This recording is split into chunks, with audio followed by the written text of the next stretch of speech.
Hello बच्चों, आज बहुत ही इम्पोर्टेंट लेसन बताने वाले हैं और ये लेसन है definite integral as limit of sum. Clear? और ये आपका सिलेबस जो विद्यार्थी इंजीनियरिंग कर रहे हैं उनके भी सिलेबस में है, या जो बीएससी और एमएससी मैथ ऑनर्स का है उनके भी ये काम में आ जाएगी, या जो कंपटीशन के एग्जाम देने वाले हैं जैसे नेट, गेट, आईआईटी जैम, इस तरह का जो भी कंपटीशन देने वाले हैं वो सभी के एग्जाम के लिए ये लेसन बहुत ही इंपॉर्टेंट है। तो थोड़ा देखेंगे ध्यान से, जिनके भी ये सिलेबस में पढ़ना है तो अच्छा से देखेंगे, इस टर्म को बहुत अच्छा से एक्सप्लेन करेंगे ताकि सभी विद्यार्थी को क्लियर हो जाए। और इसमें एक चीज़ और है कि जो भी सिलेबस बनाए हैं उस सिलेबस को एक प्लेलिस्ट में डाल करके एक सही वे में क्लियर कर दिया है, और प्लेलिस्ट जाकर जरूर चेक करें ताकि वो सभी आपका सिलेबस में आने वाले टर्म सही हो जाए। चलिए ठीक है, जरा देखते हैं डिफिनिट इंटीग्रेशन या definite integral as the limit of sum का मेन टर्म। ठीक है, चलिए कुछ हम इसका फॉर्मूला लिखवा देते हैं। चलिए ये फॉर्मूला मैंने लिखा है, क्या जरा देखिएगा, integration a to b fx into dx equals to limit h tends to 0 h into summation of r equals to 1 to n of a plus rh where nh बराबर b minus a। ये limit of sum का एक formula है जो सामने दिख रहा है। इसी फॉर्मूला को हम डायरेक्ट यूज करेंगे। इसको पढ़ने का तरीका क्या है, limit h tends to 0 of h summation of अर्थात sigma of r equals to 1 to n of a plus rh।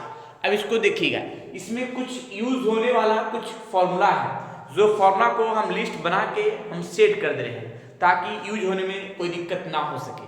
Clear? देखिएगा, चलिए देखिएगा, कुछ फॉर्मूला मैंने लिखा है। ये फॉर्मूला थोड़ा सा काम का है, ये फॉर्मूला थोड़ा ध्यान से देखना है। क्या मैंने लिखा है, 1 plus 2 plus 3 plus dot dot dot n, देखिए n इंटू n प्लस 1/2, यानी सम ऑफ नेचुरल नंबर का ये फॉर्मूला लिखा है n इंटू n प्लस 1/2, या फिर equal to sigma r equals to 1 to n of r। यानी इसमें हम बता सकते हैं कि सिग्मा r रहे या इतना लिखा हो रहे, दोनों के लिए ये formula n into n plus 1/2, या लिखा रहे सम ऑफ नेचुरल नंबर तो भी ये फॉर्मूला यही होगा। और नेचुरल नंबर का स्क्वायर, देखिए ये सभी पढ़ चुके हैं 11 क्लास 12 क्लास में ही ये सभी जानकारी मिल चुका है।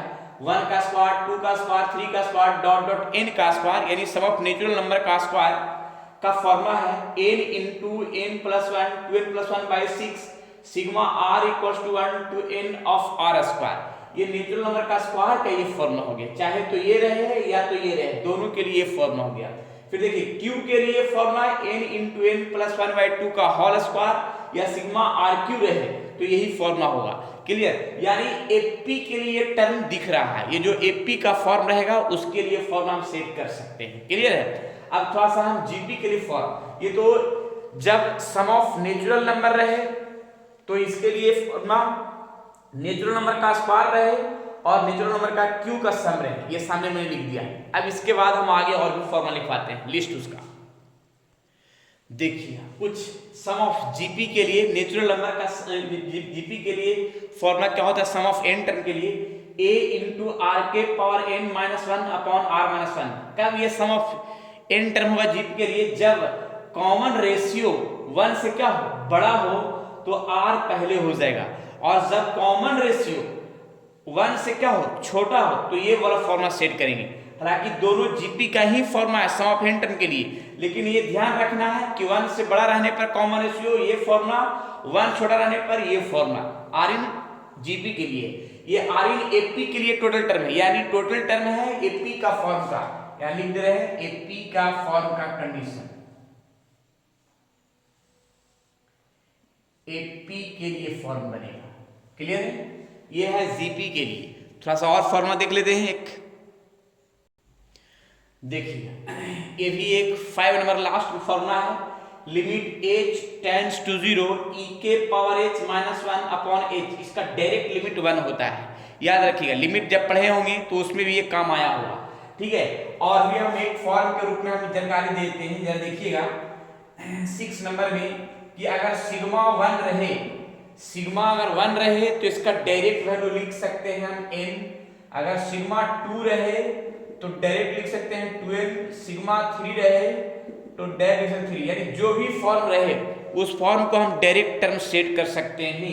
अगर सिग्मा 10 रहेगा तो उसका डायरेक्ट वैल्यू लिख सकते हैं क्या, यहाँ पे 10n। 1 है तो n, 2 है सिग्मा तो 2n, 3 है सिग्मा तो 3n, 10 है सिग्मा तो 10n। क्लियर।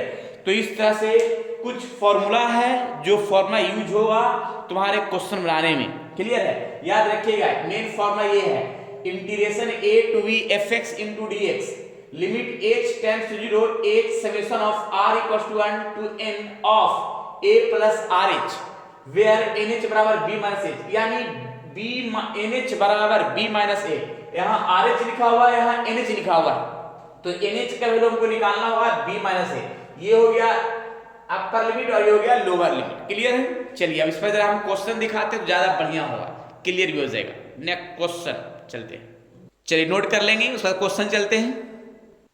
चलिए इस पर एक क्वेश्चन दिखाते हैं। क्वेश्चन लिखे evaluate from the first principle, यानी फर्स्ट प्रिंसिपल रहे या लिमिट ऑफ सम लिखा रहे, दोनों के लिए टर्म एक ऐसा ही बनेगा। ठीक है, चाहे तो क्वेश्चन में लिखा रहे फर्स्ट प्रिंसिपल से या लिमिट ऑफ सम से। जरा देखते हैं कैसे सॉल्यूशन करते हैं।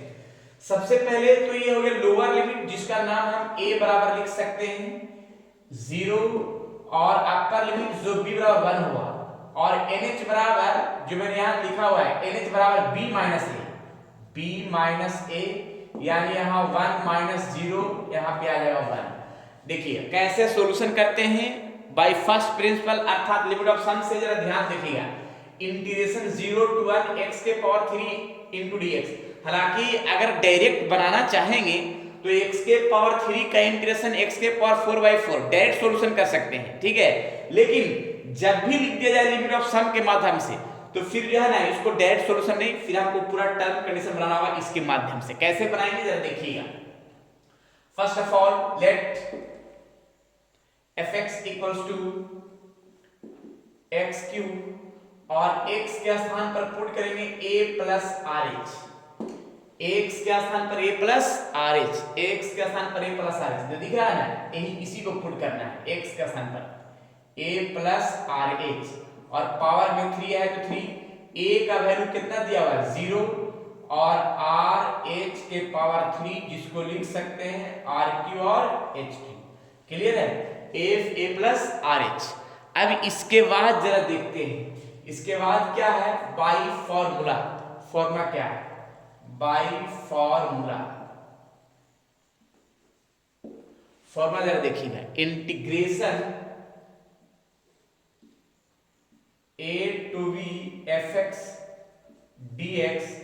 फॉर्मूला सामने जो लिखा उसी को यूज करेंगे। Limit h tends to 0 h summation of r equals to 1 to n f a plus rh। अब यहाँ पे एक काम और क्या करना चाहेंगे जरा देखिएगा, इंटीग्रेशन जो क्वेश्चन है उसको यहाँ लिख देंगे 0 से 1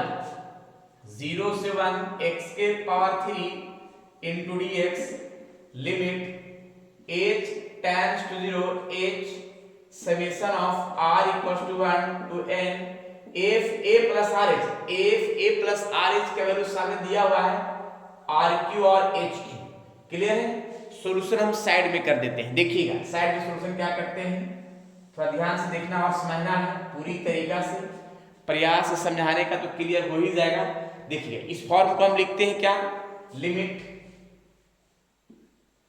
h टेंड्स टू 0 h, यहाँ पे क्या है कि कांस्टेंट टर्म को हम बाहर कर देंगे। एच क्यू जो है ना ये कांस्टेंट टर्म है, इसको हम बाहर कर देंगे तो ये बाहर आएगा, एक पहले से है h और दूसरा एक और बाहर आया तो sigma r equals to 1 to n of r cube. अब यहाँ पे एक चीज तो लिस्ट में मैंने अभी बताया थोड़ा देर पहले कि लिस्ट में मैंने बताया कि sigma r equals to 1 to n of r cube. अभी मैंने सम ऑफ नेचुरल नंबर का q का फॉर्मूला मैंने बताया था। देखिए क्या बताया था, n into n plus 1/2 का होल स्क्वायर। इसका मैंने अभी फॉर्मा का लिस्ट बनाया था, उसी लिस्ट में ये टर्म सेट है। अब इसके बाद जरा देखिए क्या लिखेंगे, लिमिट h टेंड्स टू 0।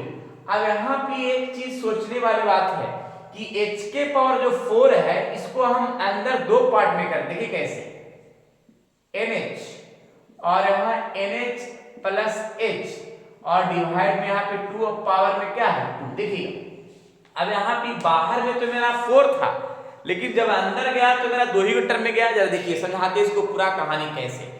जैसे अगर मान लिया हम h कॉमन कर लिया, अगर h कॉमन करते हैं तो यहाँ h स्क्वायर आ जाएगा और h स्क्वायर तो आ गया, लेकिन अगर ब्रैकेट को हटाते हैं तो स्क्वायर स्क्वायर क्या होगा 4 आ जाएगा, जो सामने दिख रहा है।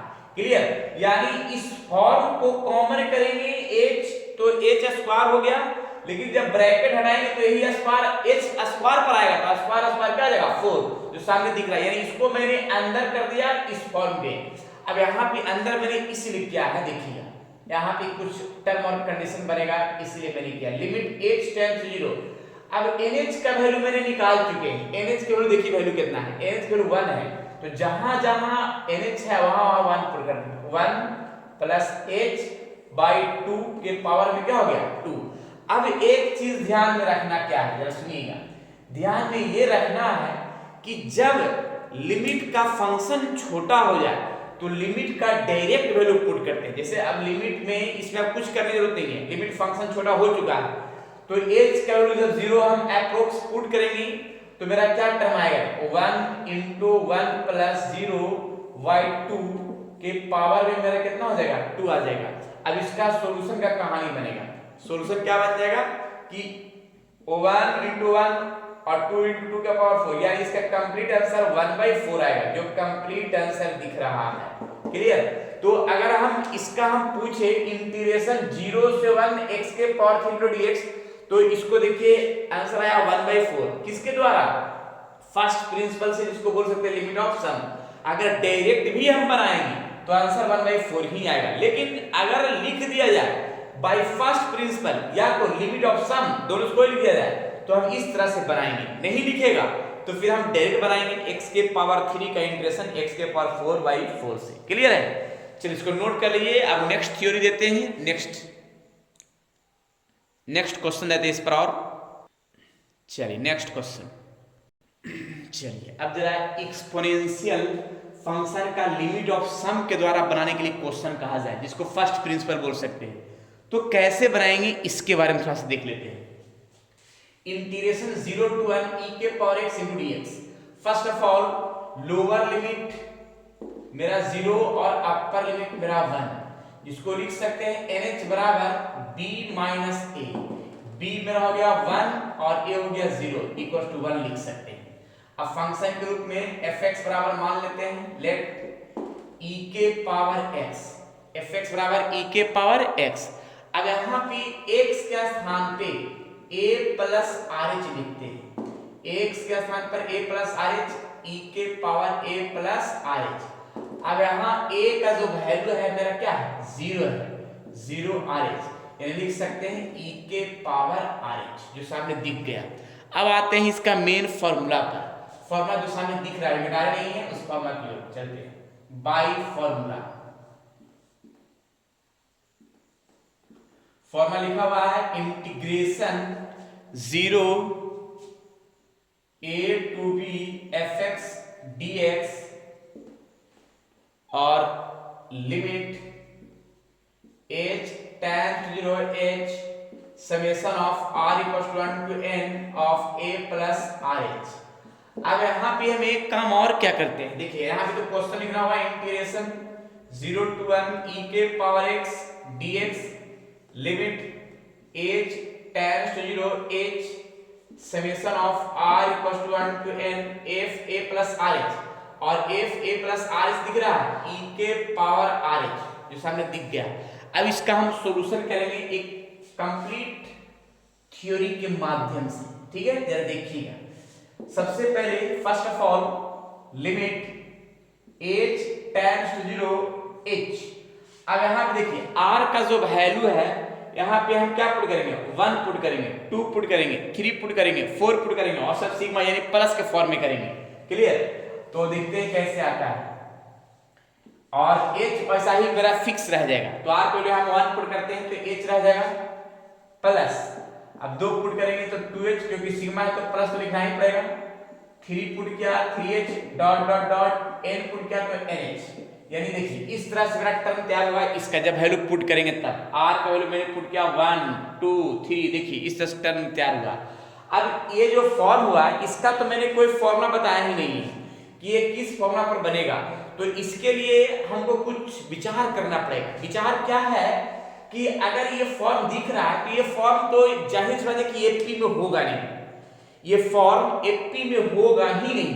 तो एक टर्म है कि जीपी, थोड़ा देख लेते हैं। जीपी के लिए तो फर्स्ट टर्म क्या है कि ई के पावर एच है, और जीपी के लिए कॉमन रेशियो यानी second term divide first term, second term divide first term, और ये दोनों को डिवाइड करेंगे ई के पावर क्या आ जाएगा, एच आ जाएगा, इसको कॉमन रेशियो लिख सकते हैं। अब यहां पे जरा देखिए limit h tends to 0 h। अब यहां पे मैंने एक फॉर्मूला मैंने बताया था कि जब फॉर्म जीपी का रहे और जीपी के लिए सम ऑफ n टर्म का फॉर्मूला देखिए क्या होता है, a इंटू r के पावर n माइनस 1 और r माइनस 1, ये जीपी के लिए फॉर्मूला मैंने बताया था थोड़ा देर पहले मैंने, ठीक है। अब इसको हम सेट कर दे रहे हैं, जब भी फॉर्म जीपी में रहे तो उसके लिए सम निकालने का ये फॉर्मूला बताया गया है। h तो मेरा फिक्स है, अब यहाँ a जो दिख रहा है e के पावर h, और जरा देखिएगा r जो दिख रहा है e के पावर h, जिसको लिख सकते हैं nh, और माइनस 1, r का जो वैल्यू है e के पावर h और माइनस 1 है तो माइनस 1। क्लियर है? अब इसका हम और सॉल्यूशन करते हैं, पूरी तरीका सॉल्यूशन करने की कोशिश करते हैं। कैसे करते हैं जरा देखिएगा।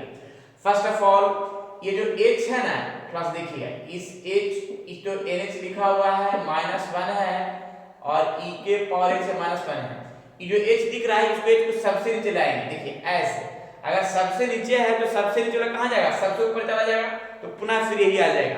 क्लियर है? अब जरा देखेंगे यहाँ पे थोड़ा सा देखिए इसका फॉर्म। सबसे पहले देखिएगा सॉल्यूशन कैसे, इसका तो वैल्यू मेरा 1 हो जाएगा, जो हम थोड़ा देर पहले मैंने लिखा था, यहाँ लिख दे रहे हैं। क्या लिखते हैं, limit h tends to 0 e के power h minus 1 upon h बराबर 1 होता है, यानी इसका फॉर्म 1 हो जाएगा। जब 1 हो जाएगा देखिएगा limit h tends to 0 e के पावर h e के पावर nh माइनस 1 अपॉन, इसका वैल्यू डायरेक्ट आ जाएगा क्या, 1 आ जाएगा। क्लियर है? 1 तो आ जाएगा। अब एक चीज ध्यान रखिएगा, ये तो फॉर्म 1 आ गया, limit h tends to 0 e के पावर h, और nh का वैल्यू सामने दिख रहा है, nh का वैल्यू 1 होता है, nh का वैल्यू 1 होता है। क्लियर है? और यहाँ डिवाइड में 1, और h मेरा हम 0 पुट करेंगे तो इसके पावर जब 0, तो किसी भी नंबर के पावर 0 का वैल्यू क्या होता है, 1 होता है। किसी भी नंबर के पावर 0 का क्या होता है, 1 होता है। यहाँ 1 और e के पावर 1 माइनस 1, यानी लिख सकते हैं e माइनस 1, यानी कंप्लीट आंसर जो सामने दिख गया। तो इस तरह से लिमिट ऑफ सम का यूज करते हुए क्वेश्चन को सोल्व कर सकते हैं। अगर हम डायरेक्ट सोल्व करना चाहेंगे तो e के पावर x का डायरेक्ट इंटीग्रेशन e के पावर x होता है। क्लियर? एक बार आप पर एक बार लोअर पुट कर देंगे, लेकिन अगर लिख दिया जाए बाय फर्स्ट प्रिंसिपल तो इसके लिए क्या है कि इस तरह से सॉल्यूशन करना होगा। क्लियर है? जरा नेक्स्ट कुछ क्वेश्चन दे देंगे ताकि उसको बनाएंगे, नोट कर लेंगे पूरी तरीका से। चलिए, इसके लिए मैंने कुछ प्रैक्टिस क्वेश्चन मैंने दिया है जो सामने दिख रहा है। एक question a to b integration e के पावर x dx, इसका आंसर भी है, ये क्वेश्चन है, इसका आंसर मैंने सामने लिख दिया है। और सभी विद्यार्थी, अगर मेरा ये थ्योरी समझ में आ गया तो जितना भी प्रैक्टिस मैंने क्वेश्चन दिया सामने आंसर दिया है, जरूर से जरूर बना लीजिए, क्योंकि इतना बनाने के बाद तुम्हारा जो भी एग्जाम में आने वाला है, अर्थात इंजीनियरिंग के एग्जाम है या बीएससी का है या एमएससी का है, जो भी है वो क्लियर बनेगा, इसमें कोई डाउट नहीं रहेगा। क्लियर है? तो इस सामने क्वेश्चन और सामने आंसर दिया हुआ है, दोनों टाइप का मैंने क्वेश्चन का आंसर दे दिया है। अब एक क्वेश्चन हम देते हैं जो सभी विद्यार्थी उसका ऑप्शन कमेंट बॉक्स में बताएंगे इसको लिखने के बाद। चलिए इसको मिटाते हैं, नोट कीजिए।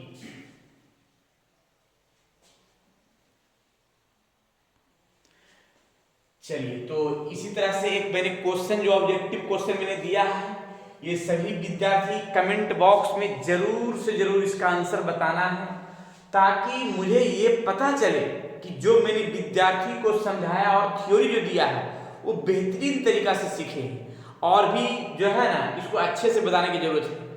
चलिए ठीक है, फिर नेक्स्ट क्लास में मिलते हैं नए थ्योरी के साथ। जब तक के लिए आप लोग सही से पढ़ें और स्वस्थ रहें और मस्त रहें और पढ़ते रहें मेरा बेहतरीन थ्योरी और बेहतरीन क्वेश्चन का definite integral as the limit of sum, जिसको इम्प्रॉपर इंटीग्रल में ये टर्म गिनती आते हैं, यानी डिफिनिट इंटीग्रेशन के टर्म। चलिए ठीक है, नेक्स्ट क्लास में मिलते हैं। और जो भी विद्यार्थी पढ़ रहे हैं वो प्लेलिस्ट जाके जरूर चेक करें, ताकि ये पूरा सीरियली वे में बनाया हुआ सिलेबस है, ठीक है, पूरा थ्योरी और पूरा एग्जाम्पल के साथ। चलिए ठीक है, नेक्स्ट क्लास में मिलते हैं।